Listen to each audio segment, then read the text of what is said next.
Gas की बढ़ती कीमत और बढ़ती महंगाई के मामले में कांग्रेस के तर्जुमान पवन खेड़ा ने मरकजी हुकूमत पर तनकीद किया। वहीं कांग्रेस तर्जुमान पवन खेड़ा ने सिलेंडर को हार पहनाया और अगरबत्ती भी दिखाई। सब्सिडी दी 2012-13 में एलपीजी पर कांग्रेस सरकार जो सब्सिडी देती थी वो थी 39,558 करोड़ रुपए की।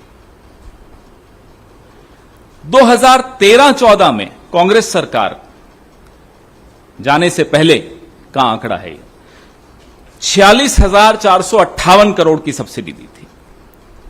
अब मोदी सरकार आई, आते ही बड़े बड़े नारे दिए, गिव अप योर सब्सिडी, पूरे विश्व में डंका बजाया अपना कि साहब हमने देखिए इतनी बड़ा एक आह्वान किया और लोग मान रहे हैं हमारी बात। 2015-16 में वो सब्सिडी जो हम छोड़ के गए थे 46,458 करोड़ की, वो घटाकर 18 करोड़ कर दी और 2016-17 में वो जीरो कर दी, 0।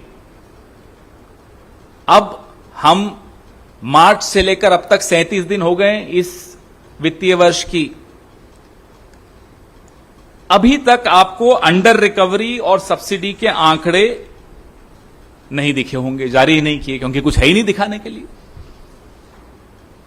और लगातार आप वजन बोझ मिडिल क्लास के ऊपर, गरीब तबके के ऊपर डाले चले जा रहे हैं। आप निरंतर पेट्रोल डीजल तो हम बताते ही रहते हैं आपको, निरंतर आप अब रसोई गैस में भी डाका डालने लग गए।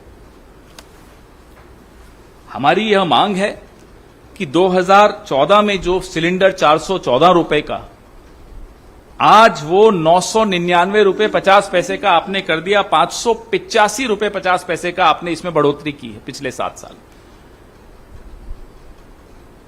कृपा करके जिस देश ने आपको इतना कुछ दिया